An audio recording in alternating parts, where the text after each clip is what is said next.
If everybody in your industry is joining the conversation with something that's trending in your industry, saying the same thing, be the person who says the exact opposite.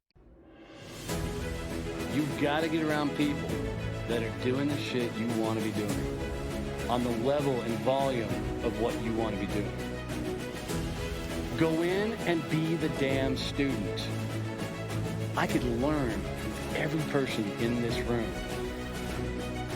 Think about how you talk about your business. Yes, passion sells, because you can't carry on a real conversation outside the passion.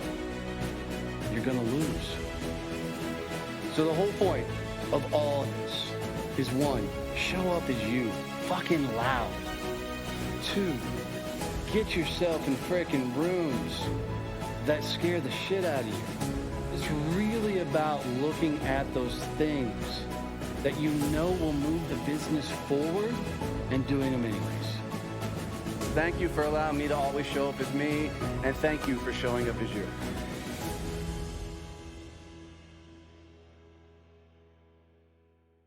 All right, Mickie, running a small business, having clients all over North America, the biggest thing that we've been focusing on is word of mouth marketing, right? That's been the number one thing that's grown our business. Everybody knows it's powerful as hell, but we were seriously contemplating getting into the PR game and looking at getting some publicity and some awareness around what we're doing.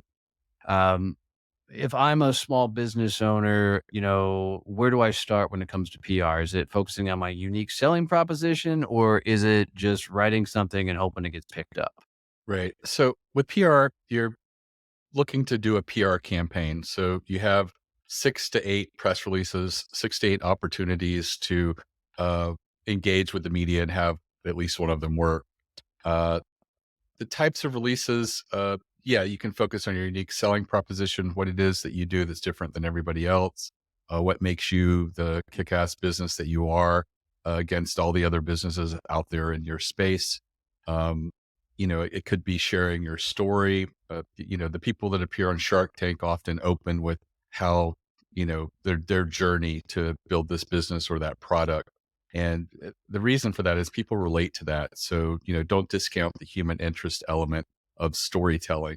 And journalists do like storytelling. And so make sure that anything that you are announcing has the elements of a story. A lot of people do a product launch press release and they just say, here's our product, here's a list of features, here's a buy button. And that really is missing the storytelling elements. So to beef that up, I would suggest that you add a use case study, someone who used this product or service, what their experience was, what was solved with this product, as well as get a quote from them about, their experience. And that gives the journalists a lot more elements to build a story and be able to create the types of articles that they like to create. And, you don't always write a press release thinking that in mind, but you really should, almost reverse engineer what is a journalist looking for and how can I put those elements in a press release so that they'll want to share that with their audience. So, what are they looking for? When I think about journalists, right, I think about news and, right, I hate the news. I hate everything about the news, right? And it's unfortunate that you do at some point in your company got to get exposure by being on those platforms. So you're right between the murder, the death, the rape, and the, freaking riots. And Sure. then you pop in, right? So that's always a struggle. So, I mean, what the hell are they actually looking for that would make a guy, cool. I've got a cool story of being a blue collar kid that, turned around and built my company to the level they are. I mean, I've got that story, but so do 100,000 other people have that same story. What what are they looking for? What story am I going to pull that grabs them? I think that you're just looking for something that's uniquely your story and sort of defines you as different in the space. If it is that you're providing a service like many other are providing the similar service, what is it that's different about you? What is unique? Sometimes if you feel like I don't really have anything that I'm newsworthy, going on in my business, you can sort of just manufacture the news, become the news. And a lot of people really Tell me that. What do you mean by manufacture? do a survey or study within your industry and send that out with your thoughts as to why the survey had the results that it did. I like to do a survey of 16 questions. The press release will probably focus on two or three of the biggest aha moments. What were the biggest surprises? You want to ask questions that are really relevant and timely right now. So, what's going on in your industry that's different than it was 3 years ago, or even 6 months ago? Are you having staffing issues? Maybe I think having everybody's having staffing issues right now. right. The culture is changing and people are wanting to work differently. They want to work from home. They don't want necessarily to invest in a culture in the office. And so it makes it very challenging. But you can ask questions about that. You can also ask questions if you notice that you're tightening the belt when it comes to marketing in the next couple of quarters. Ask, are you spending more or less in the next quarter or two on your marketing budget? Those are all really good indicators that can sort of show things that are happening within your industry. And, you then take the two or three questions out of that 16 question survey and, pick the ones that were the ones you feel are you're going to get the most mileage out of, or the journalists are going to find the most interesting, and put them in a press release and talk about them. Have a quote by you, analyzing why you felt the results turned out that way. You're now the expert and you're positioning yourself as an expert. And I know that that can be challenging a lot because a lot of small businesses feel like I'm not important enough to send Well, out a press release or matter. right. I'm more curious. I mean, because I agree with you. A lot of people are going to struggle with being seen as the expert. They're in their head, they're like, I'm just a small business owner type thing. But I'm more fascinated right now at the thought of, excuse me, I'm going to put a survey together um, that ask my customers, what's their marketing spend going to be coming up? Are they holding back, or what are they doing about hiring, or things like that? How does me commenting on that put me in a position of authority that they'd want to either interview me or run that article? I think that it's the journalist is asking the question, are these questions ones that my audience would want to know the answers to? And so it's about asking the right questions. And it really doesn't matter necessarily who's sending it out. It's were really cool questions asked. And did you get some, really interesting responses, and provide some analysis as to why you feel they responded that way. I've had this work with a local auto repair shop in Pennsylvania who sent out a survey to other independent repair shops across the US, and they just did not believe that it would work. And they got picked up in over 10 automotive trade And what were they publications. asking though? Okay. So with them, I always recommend that in the 16 questions you ask, I recommend using like Survey Monkey. We have 4 pages, 4 questions per page. So if someone stops halfway, you've still got half the responses and you've asked the most important questions. So you've got their responses. On the last page, spends a little time asking left field questions, weird questions. And the one that we asked, and the one that the press release ended up being about, was, what's the strangest thing a customer left in their car while being repaired? And it was an open field. So there was no statistical relevance to any of the responses. And we just put a roundup of what we felt like were the 50 most interesting um, responses on the website. And we also put the questions and answers for all of the survey on that page. It was a resource page that we had built for it. And then in the press release, we mentioned, I think, the top 20 or top 25 of those responses. And that was what went viral. The automotive industry really loved it. This auto repair shop felt like, who are we to be doing this? And I'm just like, you're the person who just put it together and sent it out. And as a result, they got links back to them. They got mentioned in all of these places. So And that's the ROI is the backlinks, the things. Is it an SEO play then? Is it for them, it like was okay, because okay. they had a domain name tied to the yellow pages that went dark. And Mm. so they had a new domain name, and an SEO person said, if you can get authority links, especially within your industry, that would go really far. And it did. I mean, within 90 days, they were ranking top one result in their area for auto repairs. And, one of the pushbacks we get from people doing a survey is, I don't know who to send it to. I don't have an audience big enough. Like maybe it's not your customer base, but maybe it's, other people, competitors in your industry that you're trying to reach. And in their case, all they did was partner with a small, I think it was an independent repair shop association. And there's lots of independent and small trade associations that have members. Generally, I like to have people have members of, say, 500 to 1,000 or more members is a really good, sample pool. You really are looking to try to get 150 or more responses. But I've seen people work with Is less. that statistically relevant in 150? I mean, It's enough for journalists to be interested in okay. a story. Okay. It seems to be less than that. It's a little bit more like you're curating or shaping the results as a result of that. Fair. So it can work, and and what I recommend when you reach out to a smaller independent trade association is say, "Hey, I'm doing this survey. Here's the link. I would love it if you could send this out to your members. I'll mention you in the press release I'll be issuing over the wire." Most of the smaller independent trade associations see this as a huge win-win, and they'll often do it. I've had a couple push back and say, could we co-brand the survey? And I don't feel a big loss of anything by doing that. It just gives more legitimacy to you. But they're really great partners. The large trade associations aren't interested in working with people like this. They like to control everything, and they're going to be harder to try to navigate trying to get something like this, a survey done.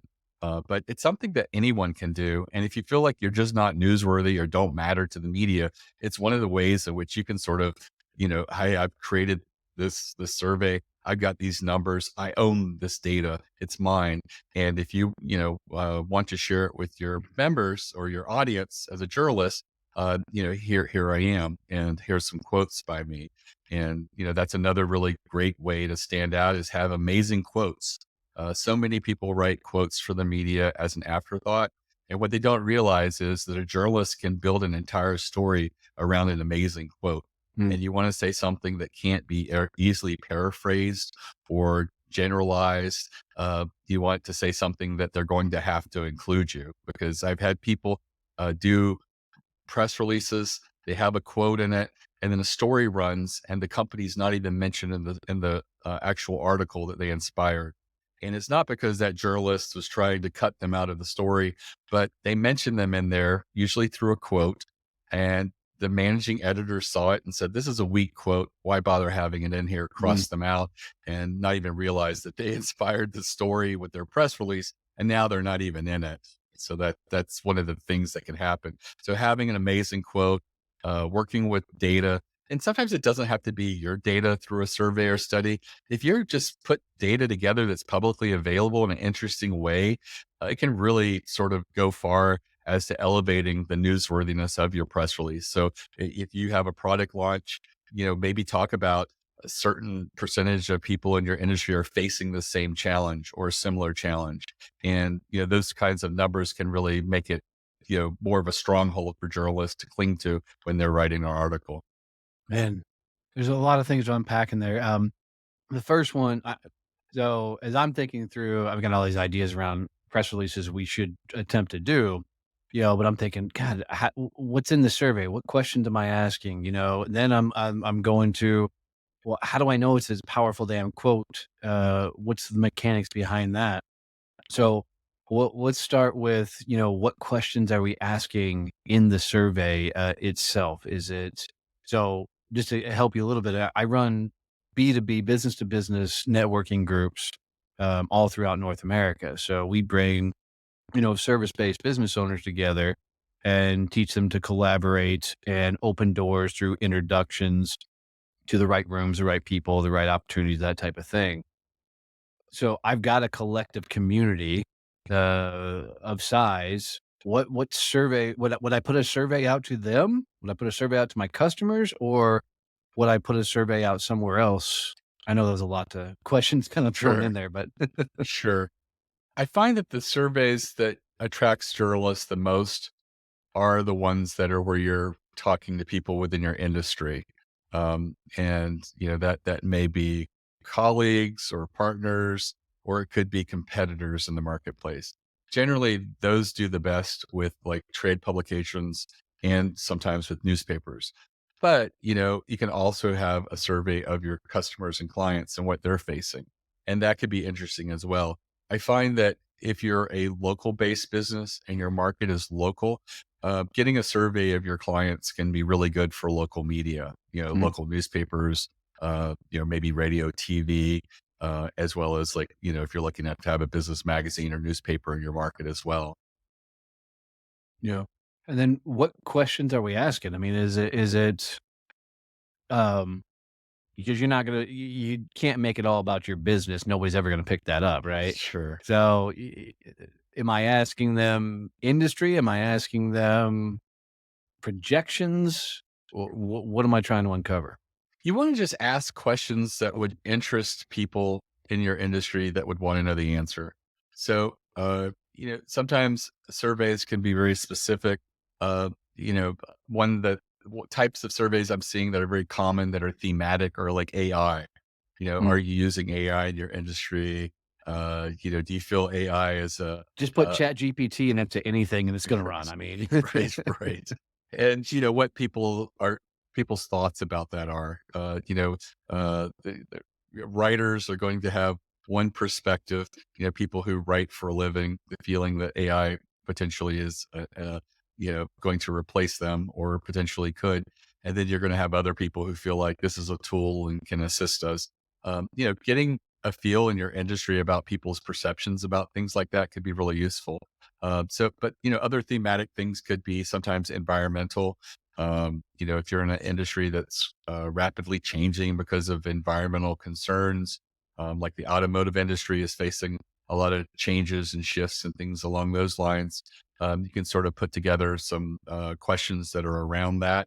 And you want to pick sort of like hot button items, not the ones that are like, uh, you know, does moving to AI scare you or something like that? But, have you what are the challenges around it? What are the things that you found hard or easy to implement?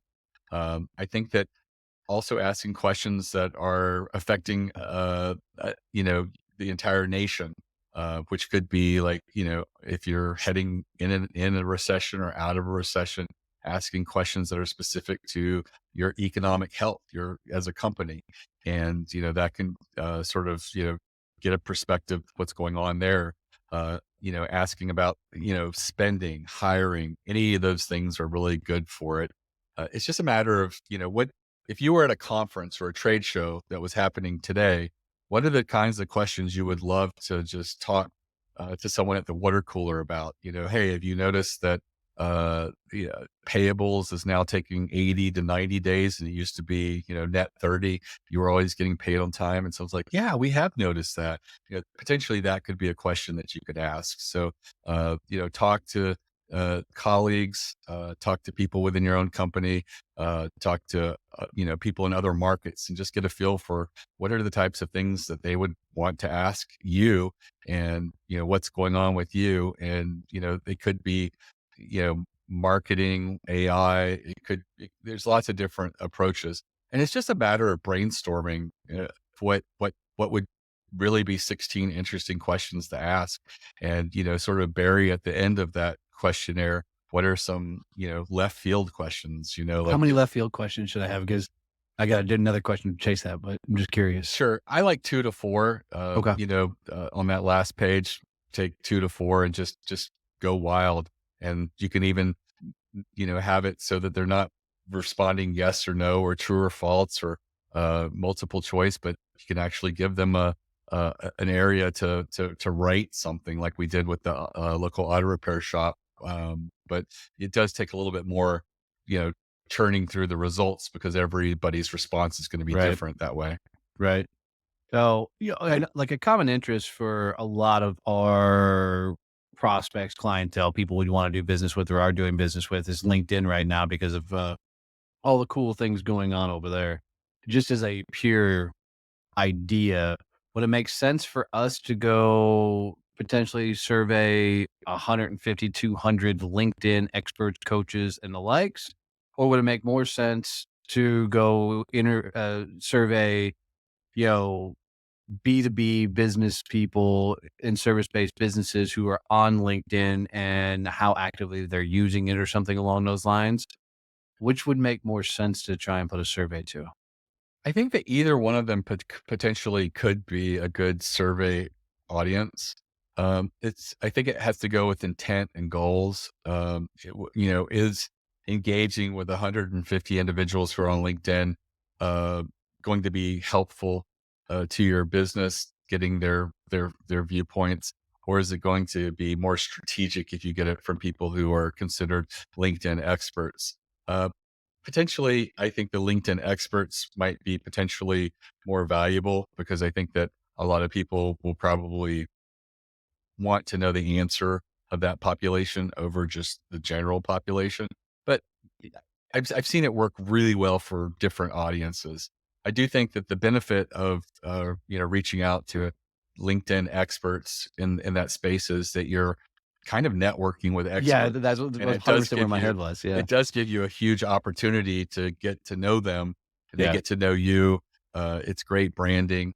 If they go through the survey, on Survey Monkey, there's when you're done, you click submit, send them to your homepage or a page on your website thanking them. And all of a sudden now you've got them on your website. Probably cookied them for remarketing. It's just a really, valuable introduction and a great way to get them to know a little bit more about you. Yeah, and I love that because for me, networking is all about not necessarily trying to get to your end user client.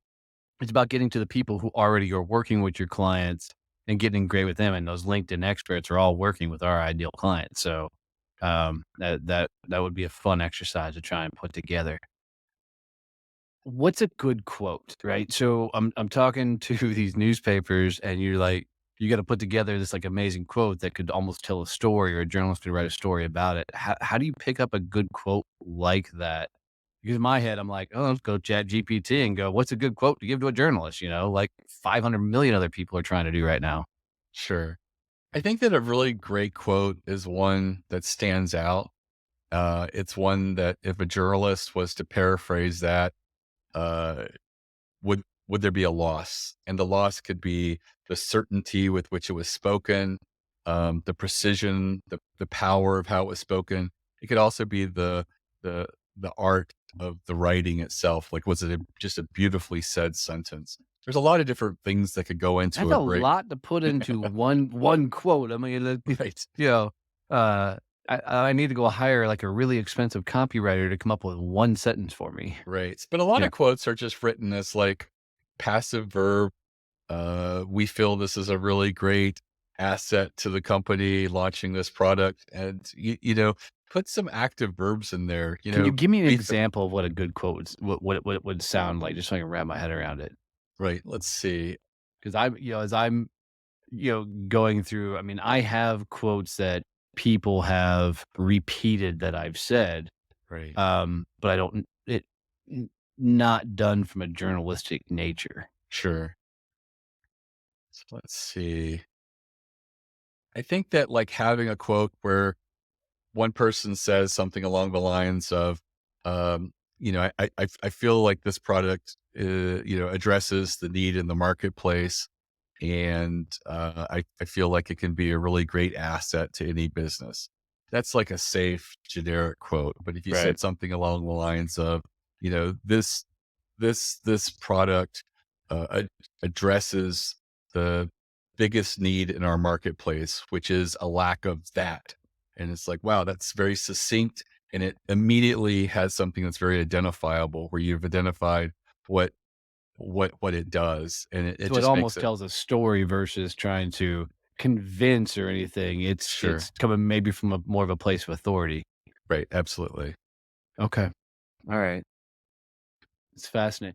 I never thought about doing press releases in this. I mean, when I think about a press release, I'm like, hey, we got an event coming up, or we're doing a book launch, type of thing. I This almost feels like you're gaming the system a little bit, and I'm good with that. You know, I like finding those little tiny loopholes sometimes, or ways that you can get around what some of the big houses and things are doing. How much does like case studies play into doing these releases? Is it important that we have case studies go with it? Is that just like backup reference material? What do we do with case studies in general? I think the case studies can be very valuable because they they really can fill out that need for a journalist who's looking for a story. So whatever you're announcing or sending out, having a use case or a case study can really go a long ways towards sort of fleshing out the story within what you're announcing. And I found that they can be really valuable. You look at the product launch release that just says, "Here's our product. Here's bullets of all of our features, and here's a buy button." It's really hard for journalists to draft a Right. compelling story there. But if you include a case study of what someone's results were, ideally getting a quote from them as well can really go a long ways towards fulfilling the needs of a journalist who's trying to get it out there. At the end of the day, a journalist is a gatekeeper, and Right. they're trying to decide if this bit of news that you have is worth sharing with their audience. And I think that, fulfilling some of those needs for, an audience, like human interest element, having another person who has a challenge and came to your product, found your product to be very valuable. This was the results that they had. And here's a quote that sort of hones into why your product was a perfect solution for them, can really go a long ways. Yeah, I just think trying to get something that a reporter's gonna run's gotta be somewhat of an ordeal because, their ass is on the line every time they run an article. So if they put out something that it flops, that's their job. Sure. Um, so there has to be some absolute, strategy behind it. Um, we don't have a whole lot of case studies. We got lots of cool testimonials, but on the case study side of thing, I can't say that we've ever gone down that route. Um, a case study in your mind, is that a static set of questions you ask a client or somebody who's used your product or services, and then you come back and put that all together, or is it there more finesse to it than that? I find that that can be very valuable, having a set of questions that lead people through a Q&A to get some responses to build out a case study. But one of the ways that I go about it is I'll take an interesting client who had great results, and I will, address it as, here was the challenge. This was, I talk to them and ask, what was the challenge going into this? And a lot of people are just like, I don't know. And it's like, well, would you say that you were facing, how to market in a different way, and we're looking at PR for that? And like, yeah, so you sort of get that, and I sort of build a story like, here was this client, this was the challenge that they had, this was we sent it out, this was the results. And then I'll be like, hey, I often see the results. So I was like, hey, I noticed that you got in the Wall Street Journal and the New York Times. They're like, yeah, that was really great. And then they just talk, and they usually talk excitedly. They talk about what that meant for them. Right. Usually it's more customers, or they got a really great lead for a big sale, or something really powerful happened from it. And then just putting that out there as, the elements of this, of the case study of like, this was what they saw. Maybe when you got them to talk, you got together a potential quote that you can ask them if it would be okay if you use this. And sometimes you can massage that a little bit and say, this was sort of paraphrase what you were talking about. Are you okay with that? And we're like, oh yeah, yeah, that's Right. great. And so I think all of those go a long way. I think that if you can build out a way of talking to your client after they've worked with you for a little bit, with some ready-made questions, can go a long way. But sometimes just talking with someone, sort of debriefing after they've spent a considerable amount of money with you, and you've seen, that there's been some results. Look at what you've seen, could potentially be a good time to sit in with them and get their thoughts on the entire experience. So what makes me think through it, I've got a client that in 6 months in doing one of our masterminds, she tripled her business. And, so there's a phenomenal result on the back end. How do I take her through to be able to capture that information so that I get a killer, case study, but on the back end of that, what value does that have for a journalist? I'm just basically saying, yeah, we kick ass with our clients. Right. Yeah. Why would a journalist pick that up? So I think that having a track record and sharing people's experiences and the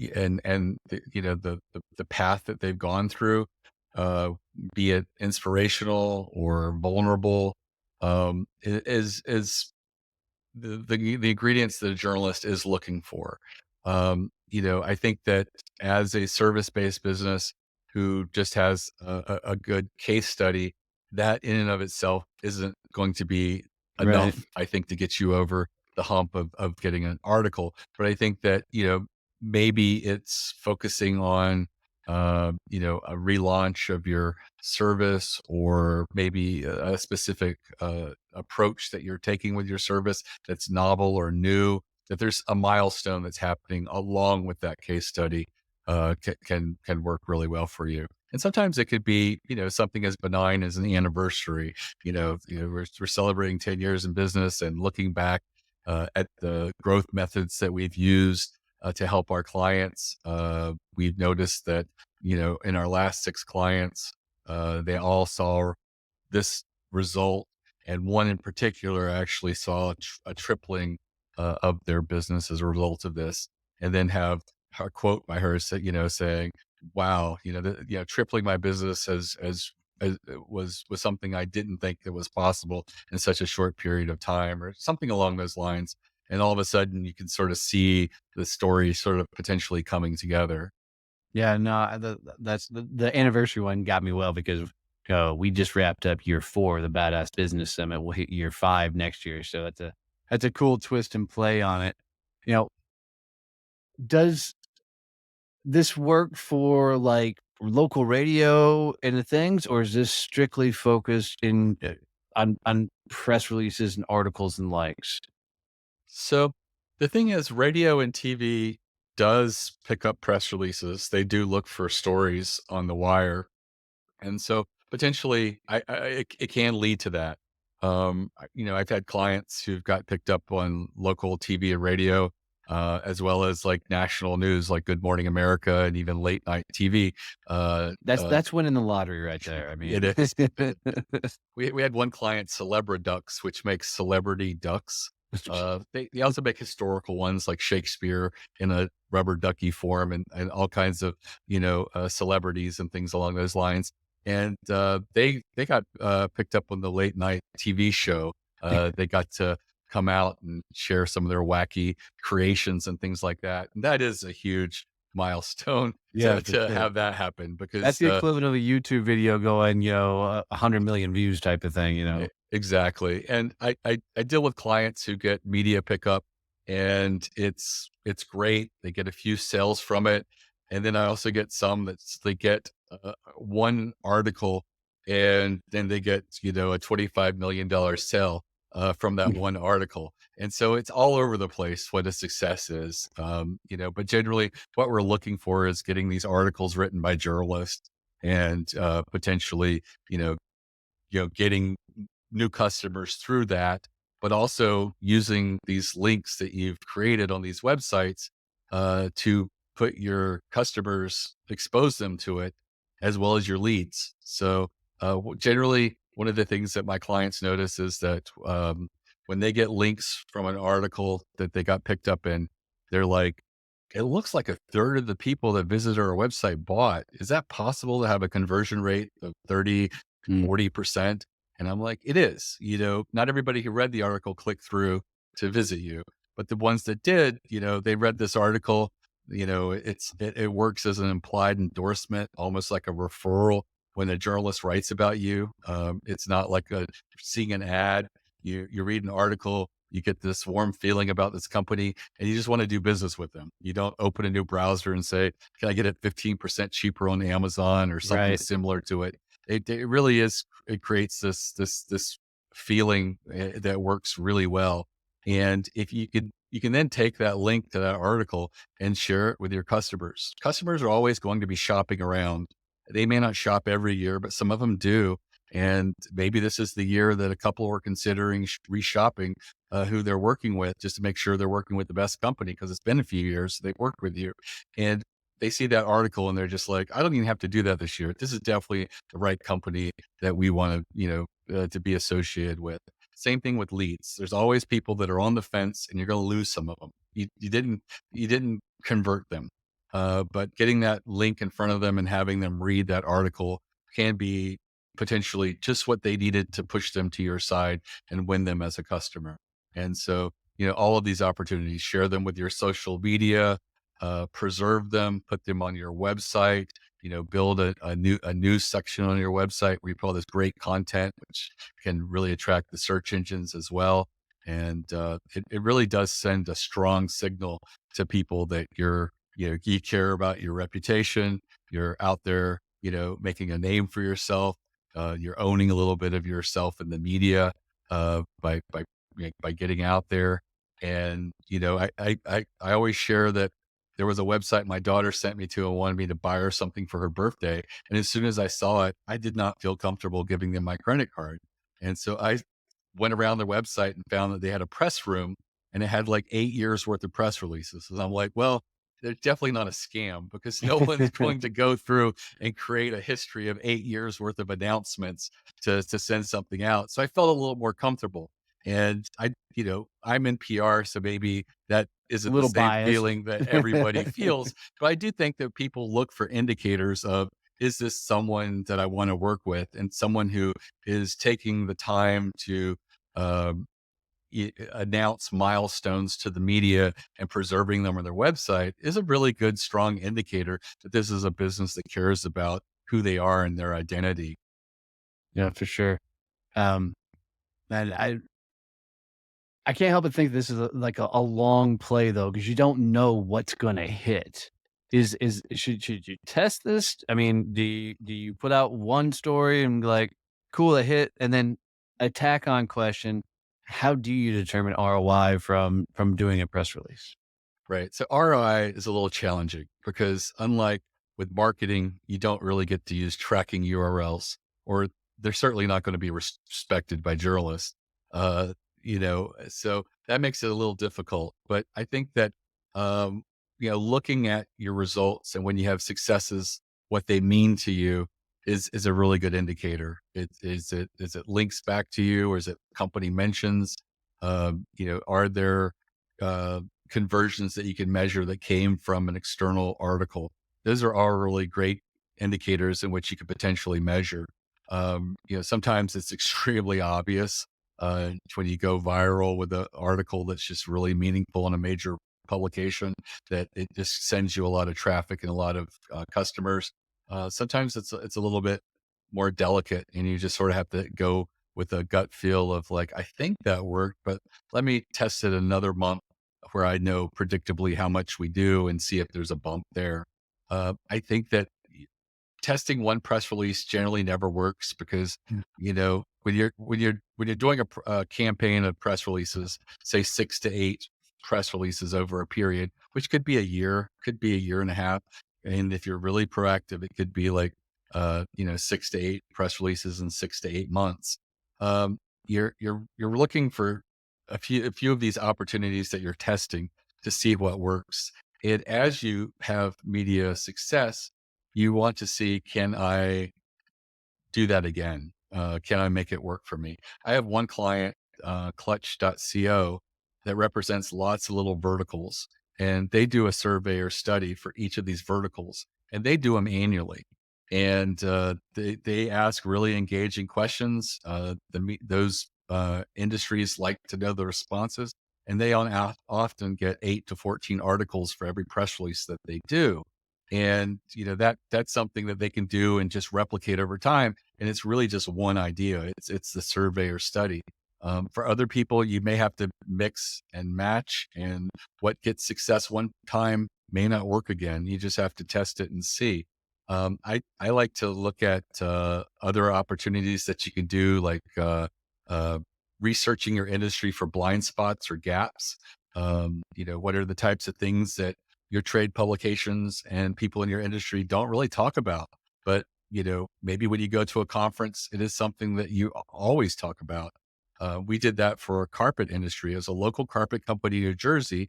And we were taking their money month after month. They were doing a 1 year campaign of 12 releases. And at month 5, I felt so bad because nothing had happened. And we were brainstorming, and I just asked them who their biggest enemy was. And they said it was the big box home improvement stores. And I was just expecting it was like Ed's place across town. Right. And so we built a David versus Goliath press release approach where we talked about the challenges of marketing against the big box home improvement stores and also underlying why they're such an inferior solutions for homeowners. And that got picked up in over 10 floor trade publications, one press release. And we continued to work that angle.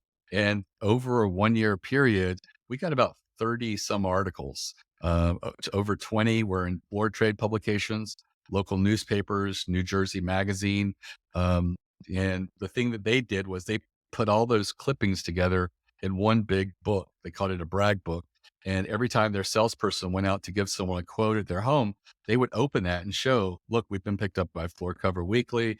Here we are in New Jersey Magazine. Here we are in the local newspaper. You're going to get quotes from a lot of people. We may not come in the cheapest, but we've been doing this for 30 some years, and we have a much superior product than, say, big box home improvement stores, which don't even ask the people that they hire for installation, have you ever even installed carpet before?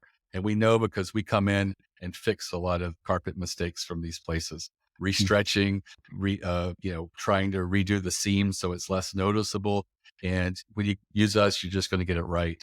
And by doing that, they started closing about 17% more sales by Mm. just introducing that brag book as part of their experience. And that's one of the ways in which, researching your industry or blind spots can really pull out something that worked. And then it also shows what they did with it when they did get media pickup. And I think that that was just brilliant on their part because I didn't know what they were going to do with all these trade publication mentions because I knew their customers aren't reading floor trade publications.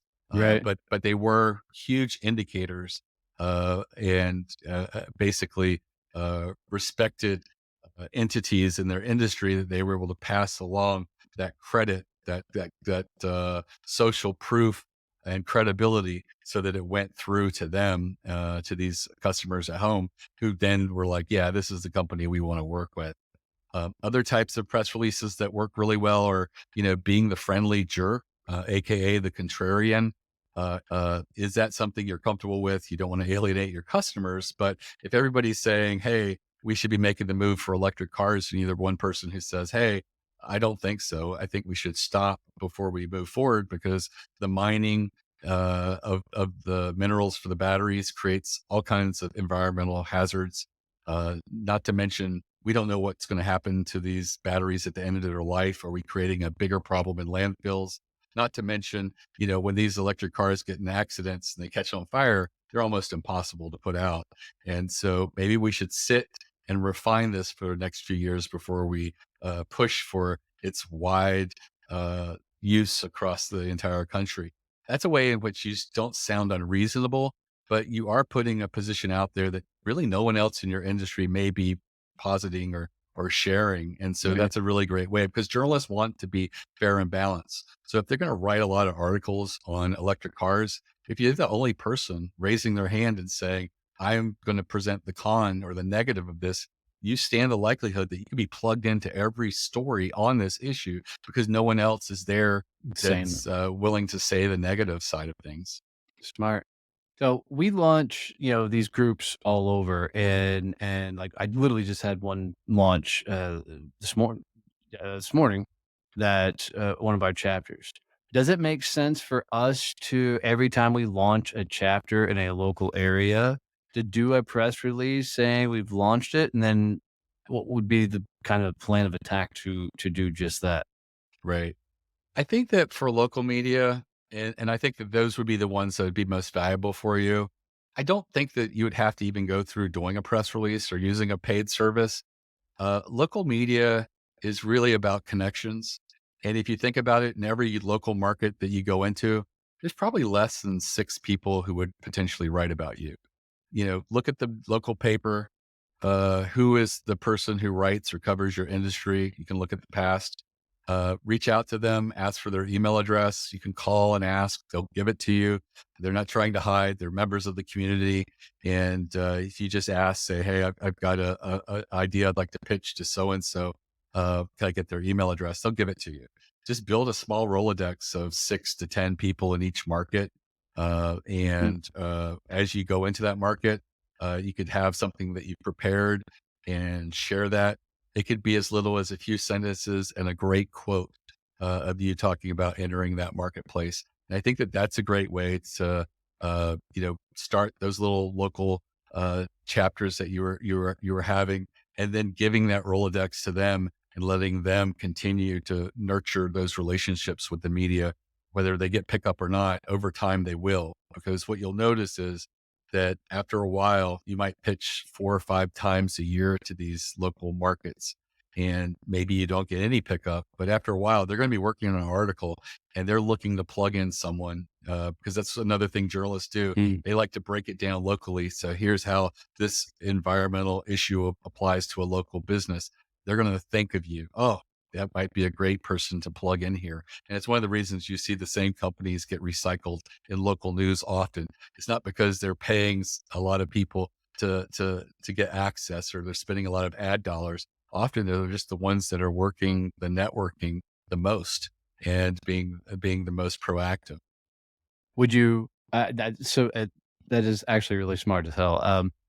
Would you recommend doing more your business journals or the local like in Fort Worth, Texas, we have the Fort Worth Business Press, right? That covers what a lot of our ideal clientele would be in there. But outside of that, there's the local newspapers that go to the homes and households. Would you go after both Yes. or okay, Yeah, okay, I feel like with local media, it's so easy to potentially get pickup that I think it's worth working all of those angles. okay. If you're familiar enough with the market and you know that there's a TV program or a spotlight that maybe the news does occasionally, you may even ask who is the producer or booker of those spotlight segments and pitch them as well. It doesn't have to just be the newspaper or just the business publication. You can be creative with it. And I've also had people do really well with community weekly papers that are often free. Sometimes if you're in a local market, people don't think about those, but those Yeah, can for be really sure. great opportunities for you as well. In this day and age with social media, yeah, and I sold commercial printing for a number of years. I don't think about the old school stuff of the newspaper, and those type of things. So that's going to be a fascinating thing to continue to explore.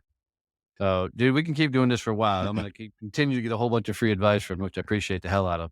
Um, uh, what do you think is something that's happening in the industry that people need to watch out for? Is there any like scams or anything as they're trying to explore doing PR releases or anything they should be worried about? Right. Yeah. There's a lot of places that have Newswire in their name that are not Newswires. In the US, there are 3 Newswires of press releases. Okay. It's PR Newswire, which is the oldest and largest, and that's who we work with. There's Business Wire. They're also really big and respectable. And there's Globe Newswire, which is the newest of them. Anybody else is not a real newswire, even though they may have wire in their name. Okay. And a lot of the ones that are out there that have wire in their names are just syndication plays. They're taking your press release and they're syndicating it on a few websites. It happens even with PR Newswire and Business Wire and Globe Newswire. But syndication isn't very valuable. The sections on these websites, like there's a section on Yahoo News that all these press releases show up Mm, on. yes. Nobody's looking in that folder where all these press releases are. Very few people see it. I And know we did a press release once upon a time, and I ended up in like 40 Colorado something one-offs, and I went to look at them, and you could tell this is just nothing but a place to like collect press releases. right. And that happens with anybody that you use, but there are people that's all it does. It never really Mm, goes to journalists as well. With PR Newswire, it's available to journalists. It goes out on feeds directly into newsrooms, directly onto journalists' computers. So it is available to them. Where these other players that are syndication only, they have no relationships with any journalists. So the likelihood a journalist ever even sees it is extremely remote. And you just want to make sure that you're not, doing that, because then you're the only results you'll ever see is the syndication only. Right. Right.